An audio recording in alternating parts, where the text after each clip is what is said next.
Hey guys, welcome back to the channel. So it's a cloudy, little wet day. We're taking the opportunity to detail some bikes up. Thought I'd give you a couple quick tips, nothing major. Of course, when you're cleaning bikes up, you can go the classic turtle wax, chrome polish, and that's usually the best route. It's gonna last the longest. But if you're in a hurry, you gotta make a ride, you gotta make a bike show. A quick, easy cheat, multi-purpose pledge. It will shine everything from the tank to the seat to the chrome.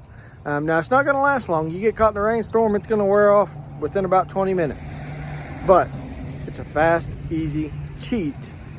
You get a good looking bike. And in the end, we all want our bikes to look good. So, you got any other tips and tricks? Put a comment down below, let me know. Until next time, y'all be careful.